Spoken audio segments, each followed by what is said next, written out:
5 friends I've grown apart from in my later years. Now that I've crossed 50, so many things have changed. Relationships that once seemed meaningful simply because we spent time together have begun to reveal their true nature. As I've carried the weight of life on my shoulders, the distinction between those I can truly journey with and those I cannot has become crystal clear. Looking back, I realize there were 5 friends from whom I naturally grew apart. First, Sarah, the woman with a heart of ice. Sarah, my college roommate, was always rational and logical. At first, I found this reassuring. I even envied her ability to make clear-headed judgments without being swayed by emotions. But as time passed, her coldness became increasingly burdensome. 3 years ago, when my father suddenly collapsed, I remember that night vividly. As I trembled with anxiety through the long hospital vigil, Sarah called and said, "Medical technology is so advanced these days, it'll probably be fine. Don't worry." While her words weren't wrong, there was no warmth in them whatsoever. In a moment when I desperately needed comfort, she delivered facts like a weather forecast. After that day, my meetings with Sarah kept getting postponed. If we can't share life's joys and sorrows together, can we really call it friendship? At an age when life's burdens have become too heavy to bear alone, a friend with whom I couldn't share my heart was no different from a stranger. Second, Jessica, the woman who knew no boundaries. Jessica, a former colleague, was cheerful and energetic. She was the life of every party. And initially, I enjoyed spending time with such a vibrant person. But gradually, her rudeness became impossible to ignore. The day I invited her to a family gathering, Jessica spoke casually and made jokes with my parents, whom she was meeting for the first time. While she probably meant to be friendly, my parents were taken aback, and my face burned with embarrassment. Even after that, she consistently failed to keep appointments and treated restaurant staff poorly. "Come on, don't be so uptight about everything. We're friends, aren't we?" Hearing Jessica's excuses, I was reminded of Confucius's teaching. See no evil, hear no evil, speak no evil. Basic courtesy is the foundation of human relationships. As I've grown older, I've come to understand how precious it is to respect others. And I could no longer associate with someone who lacked such fundamentals. Third, Rachel, the woman who lost her way. Rachel, my high school best friend, was intelligent and witty. But now, in middle age, she was living without any principles or beliefs of her own. She would take on any job if it paid well, sometimes even at the expense of others.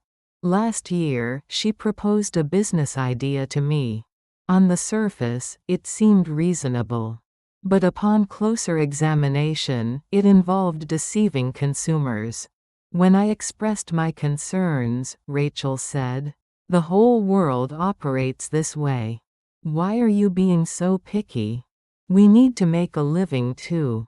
In that moment, I realized that Rachel and I were pursuing completely different directions in life. Each person has duties to uphold in their position. A teacher has a teacher's path to walk. A civil servant has a civil servant's way. But Rachel showed no such consistent principles. I felt the danger that associating with her might lead me down the same path. Fourth, Amanda, the taker. Amanda, whom I met in graduate school, was pure-hearted and kind. But over time, our relationship became increasingly one-sided. Whenever she had problems, she would always come to me. But when I was struggling, she was nowhere to be found. When my child was about to enter college, and I was losing sleep over tuition concerns, Amanda contacted me yet again asking to borrow money for her business venture. I had already helped her several times, but she had never properly repaid me. This time, I politely declined, and she cut off contact, saying she was disappointed. Life requires us to lean on and support each other from time to time. But a relationship that tilts only one way inevitably becomes exhausting. The moment I realized my friendship with Amanda had been a one-way street, I couldn't hide my bitterness. Shouldn't true friends fill each other's gaps and grow together? 5th, Emily, the loose-lipped friend. The last friend I grew apart from was Emily. She was sociable and well-informed. Time spent with her was always enjoyable, as she shared interesting stories from everywhere. But her tongue was far too loose. When I confided in her about the difficulties I was facing at work, I heard the story from another acquaintance a few days later. Emily had shared it at a drinking party as an amusing anecdote. The sense of betrayal I felt when I learned that my personal struggles had become gossip was indescribable. Sorry, I thought it was just a funny story. You didn't say it was a secret. Listening to Emily's explanation, I realized something important. A true friend wouldn't spread someone's personal matters around, even without being explicitly told it's a secret. Trust is the most fundamental foundation of friendship. And how could I continue a relationship where that had crumbled? In search of true friendship. I don't have many friends left now. But my relationships with those who remain are deeper and more genuine. We comfort each other's pain, meet with basic courtesy and respect, acknowledge and support each other's paths. Sometimes we help each other out, and most importantly, we keep each other's secrets. As I've grown older, I've come to understand how precious it is to share deep friendship with a few genuine friends, rather than maintaining shallow relationships with many people.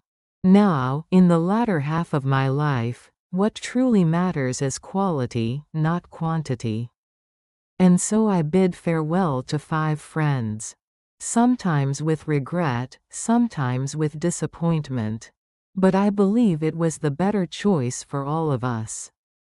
True friendship, after all, becomes more selective as we age.